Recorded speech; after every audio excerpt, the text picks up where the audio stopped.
Jueves 29 de mayo, con razón no veía yo, dije, ¿por qué no traigo mi teléfono? Jueves 29 de mayo 2025, soy Antonio Zapata, mejor conocido como El Reportero, y este es el avance de la información que vamos a tener aquí en el noticiero del Reportero.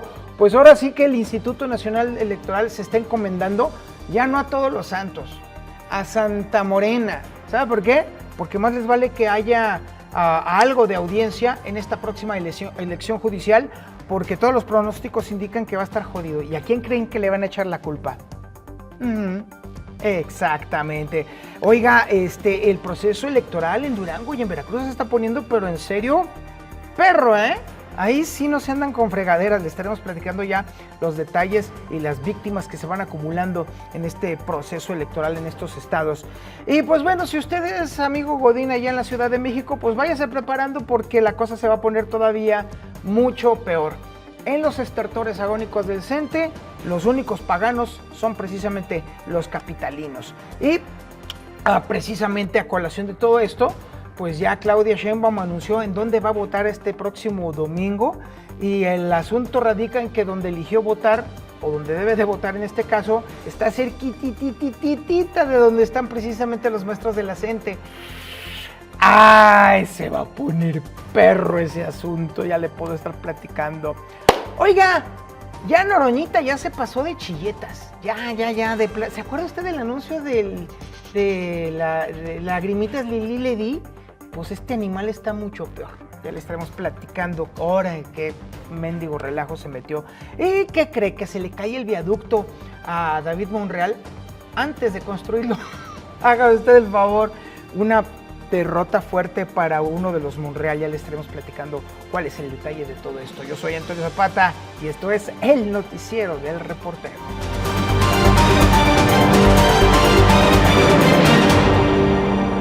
Observadores versados en la liturgia electoral nos alertan que el pronóstico de la consejera presidenta del Instituto Nacional Electoral, Guadalupe Tadei, de que la elección judicial del domingo va a registrar una participación del 20% del padrón, no es meramente optimista, como ella misma lo está calificando con una sonrisita así como quien no dice, sino que ya de plano está rozando los límites de la temeridad más descarnada. ¿Por qué? Para que semejantes cifras se materialicen en las urnas este próximo domingo, señalan los entendidos, cuando el 76% de los propios candidatos cree que la participación va a ser menor al 20%, pues entonces deberá funcionar con precisión quirúrgica de un reloj suizo toda la maquinaria electoral y clientelar, por supuesto, que tanto enorgullece a la Cuarta Transformación. Y aquí es donde reside la ironía más deliciosa. El instituto que presume ser el guardián inmaculado de la legalidad y legitimidad democráticas ahora está rezando en silencio para que el clientelismo y el corporativismo, y además, por supuesto, la famosísima inducción del voto y, pues, ¿por qué no decirlo?, la eventual compra de sufragios, funcionen como los engranes perfectos de una maquinaria bien aceitada para que ese pronóstico se dé. Porque si las cifras resultan miserables, que es lo más probable, ¿quién cree usted que va a cargar con el estigma del fracaso? Pues no va a ser Morena, que va a poder argumentar con toda la caradura del mundo que el pueblo decidió no participar en esta farsa judicial. No, va a ser el INE, el pagano de los platos rotos, ese organismo que tanto se ufana de su autonomía, y va a terminar quedando como el organizador de la fiesta a la que nadie quiso asistir. Así que pues si algún domingo pasan por ahí por las oficinas del instituto y observan una lucecita tenue, no se sorprenda, probablemente sea la veladora de alguien que por ahí encendió una, no sé, a Santa Morena, rogando porque la maquinaria electoral no los deje con las boletas vacías y la credibilidad ya de por sí jodida, pues ahora sí, definitivamente por los suelos. Mientras todos los reflectores apuntan hacia el espectáculo judicial dominical, en tierras jarochas se ha venido cocinando a fuego lento una receta democrática que combina clientelismo añejo con pólvora fresca y sangre derramada, Sin el menor asomo de pudor, la gobernadora Rocío Nale ha ejercido como coordinadora de campaña oficiosísima de Morena, repartiendo vituperios por los aires y recursos públicos por debajo del agua, en una sinfonía descarada de parcialidad que haría sonrojar hasta el más curtido operador electoral del viejo priismo. Pero hay otro actor que ha dejado hacer escuchar su estrondosa voz en este concierto macabro. ¿Y quién más podría ser? Pues sí, el crimen organizado, que no se conforma con imponer candidatos ni intimidar a opositores, sino que ha optado por el método más expedito, ya de plano mejor, eliminar físicamente a quienes les resultan incómodos. La lista necrológica ya suma 7 políticos asesinados en lo que va del proceso electoral, incluida Yesenia Lara Gutiérrez, candidata de Morena, ejecutada a balazos en pleno mitin allí en Texisquepec, porque ni siquiera pertenecer al partido oficialista garantiza inmunidad cuando se cruzan los intereses criminales, ¿eh? Y no es nada más allí en Veracruz, también en Durango las cosas están rudas, especialmente en la capital, donde el candidato morenista ha recibido refuerzos desmedidos de operadores políticos importados desde Hidalgo y desde Puebla, como si fuera un ejército de mercenarios electorales dispuestos a librar la batalla campal del acarreo y las triquiñuelas priistas, fíjese qué ironía.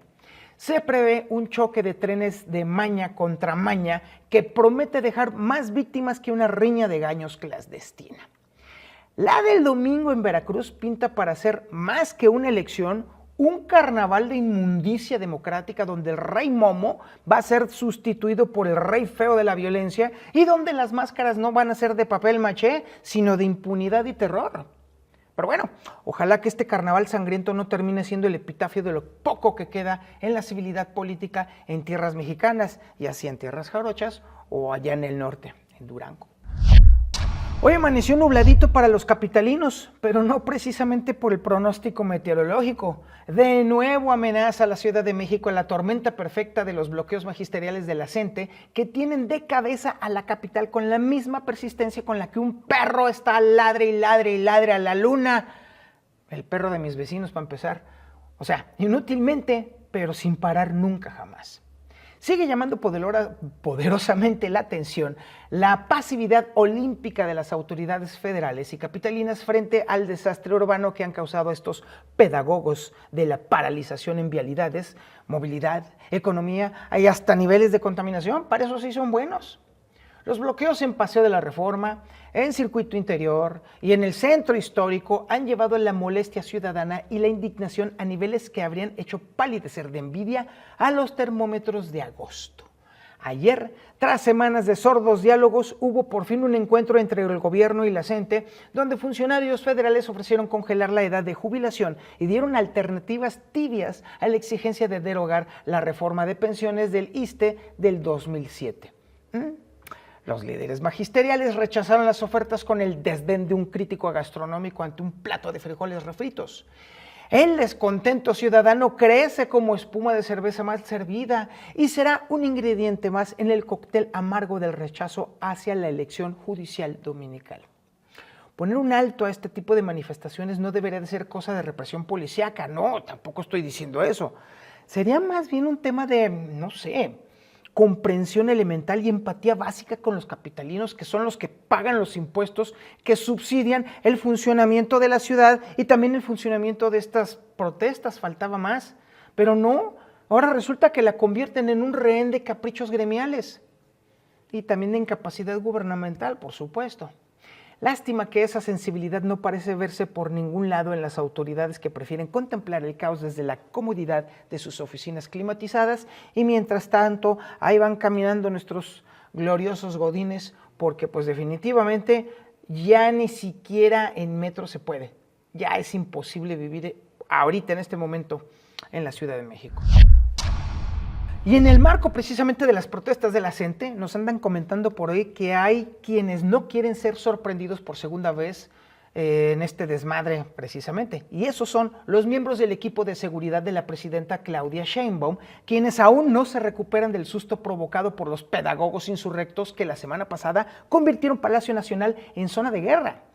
Luego de que ayer en la mañanera se confirmara que la mandataria federal va a votar para la elección judicial en el antiguo Palacio del Arzobispado, ubicado en la calle Moneda, o sea, a unos metros de su oficina y por supuesto a unos metros de las manifestaciones, pues ya en este momento se ha iniciado una operación de seguridad digna de una cumbre del G20.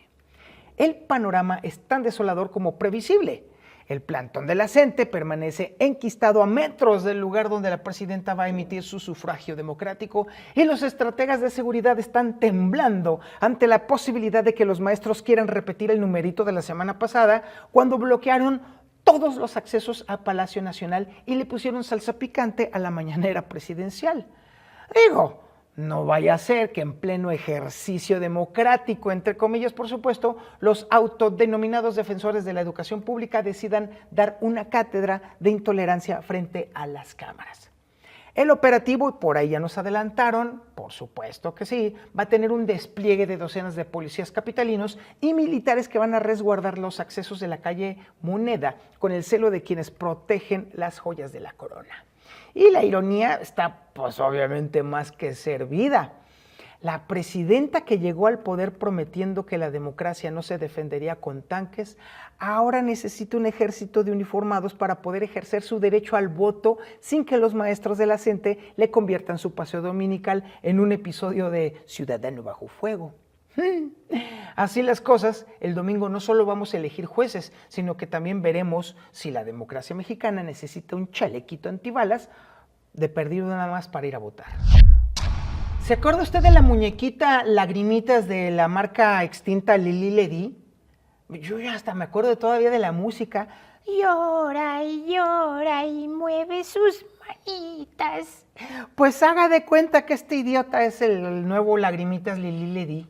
¿Y sabe qué? Ya cayó mal, pero muy mal en la bancada de Morena que el presidente del Senado, Gerardo Fernández Noroña, haya enviado una protesta oficial al Congreso de Chihuahua por una invitación a importunar a su progenitora que le propinó el coordinador de los diputados locales del PAN, Alfredo Chávez Madrid.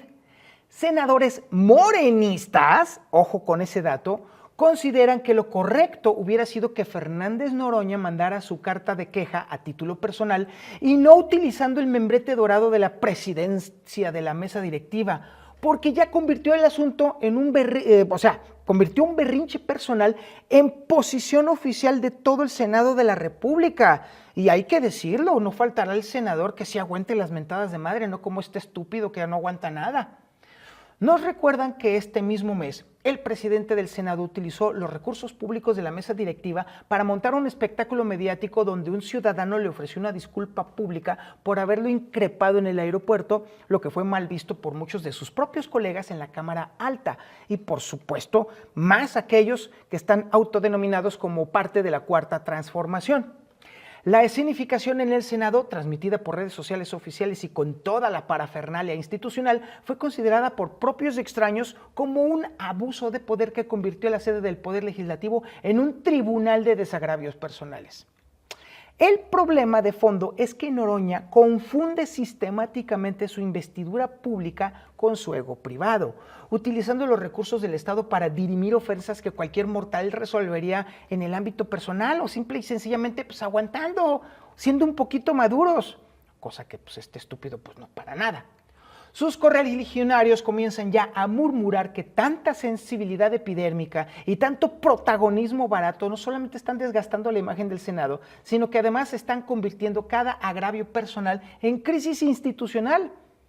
Así las cosas, el hombre que prometió ser el guardián de la dignidad senatorial se está convirtiendo en su principal amenaza. Y ya hasta los suyos empiezan a preguntarse si no sería momento de que el presidente del Senado aprendiera la diferencia entre ser una figura pública y un auténtico personaje de reality show. Ahora que me estoy poniendo a pensar en el anuncio de Lagrimitas Lili Ledy, hay una parte en donde dice que solamente se contenta llevándola a pasear.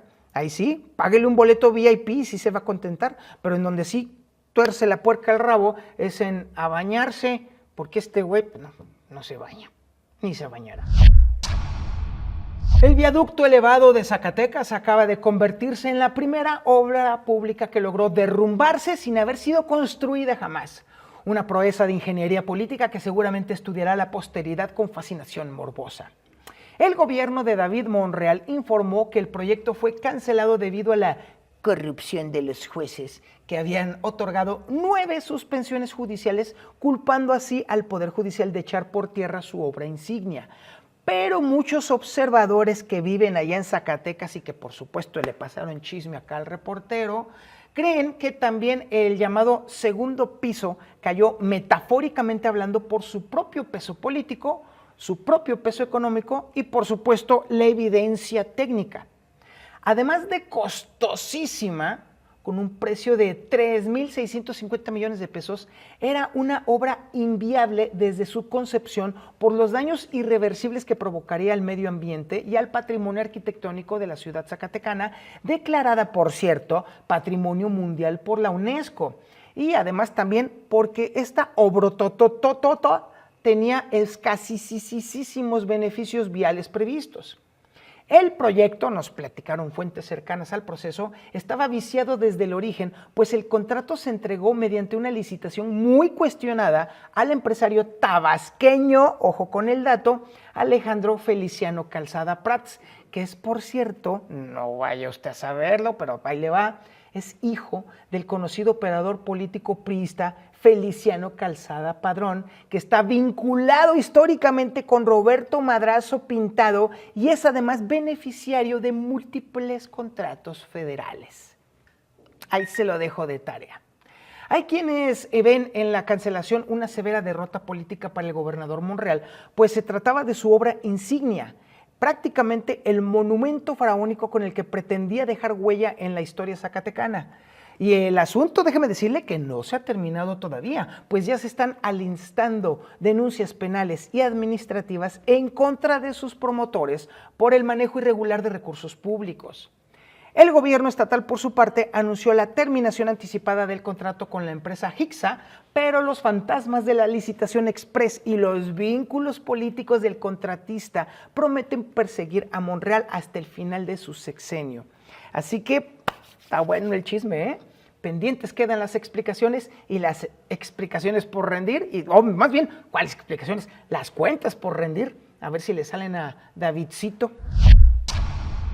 Muchas gracias por su atención a este espacio informativo, el noticiero del reportero. Recuerde usted que la síntesis informativa del reportero es la fuente de toda esta información y la puede recibir usted tempranitititito en su correo electrónico. Antes de las 8 de la mañana, de lunes a viernes, va a recibir los PDFs completitos de todos los periódicos, las primeras planas, los cartones, las columnas, los artículos, los análisis, las notas más importantes, todo está en PDF.